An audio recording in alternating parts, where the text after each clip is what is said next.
क्या एप्पल हमें उल्लू बना रहा है, हमें खुलेआम लूट रहा है?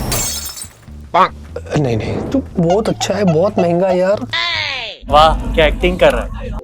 अब देखिए, हाल ही के अंदर एप्पल की रिपेयर कॉस्ट लीक हुई है आईफोन 17 प्रो मैक्स की, और ये सारे रिपेयर कॉस्ट लिस्ट में आपको बता रहा हूँ अलग अलग पार्ट्स की, जो कि अगर हम टोटल करते हैं तो 30,000 रुपए के आसपास होता है। जबकि आईफोन 17 प्रो मैक्स को एप्पल 1.5 लाख रुपए में सेल करता है, यानी कि पर आईफोन पर उसको लाखों का यहाँ पर फायदा होता है।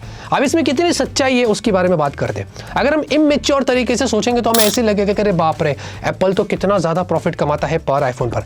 लेकिन बात यहाँ तक नहीं रुकती है, बहुत सारे फैक्टर्स होते हैं बीच में, जैसे कि लॉजिस्टिक्स आता है बीच में, R&D होती है, उस पर खर्चा होता है। एप्पल का खुद का सॉफ्टवेयर है, उसमें भी काफी सारा खर्चा होता है। Marketing, distribution, after sale, seller commission, employ की जो सैलरी होती है, बहुत सारे फैक्टर्स होते हैं। ये सारी चीजें इंक्लूडेड होती है, जिसका खर्चा एप्पल उनमें से अलग से निकाल लेता है। लेकिन हाँ, इसका मतलब ये नहीं कि दूसरी ब्रांड्स नहीं करती है, दूसरी ब्रांड्स भी करती है। काफी सारे एंड्रॉइड की ब्रांड्स है जो इस तरीके से काम करती है, बट फर्क ये है कि उनका जो प्रॉफिट मार्जिन होता है वो थोड़ा सा कम होता है, जहां पर एप्पल का जो प्रॉफिट मार्जिन होता है वो ज्यादा होता है। बताया जाता है दोस्तों, ऑन एवरेज एप्पल जो है एज हाई एज 50% तक पर आईफोन पर अपना प्रॉफिट मार्जिन रखता है, जो कि बहुत बड़े नंबर से। और साथ ही साथ क्वार्टरली भी उनका जो ऑन एवरेज प्रॉफिट मार्जिन होता है वो भी सबसे ज्यादा होता है, 25 से 30% के आसपास होता है। लेकिन साथ में ये भी बताया जाता है कि एप्पल ने अभी तक 2 बिलियन से ज्यादा अपने आईफोन्स सोल्ड किए हैं, जब से 2007 में वो स्टार्ट किया था।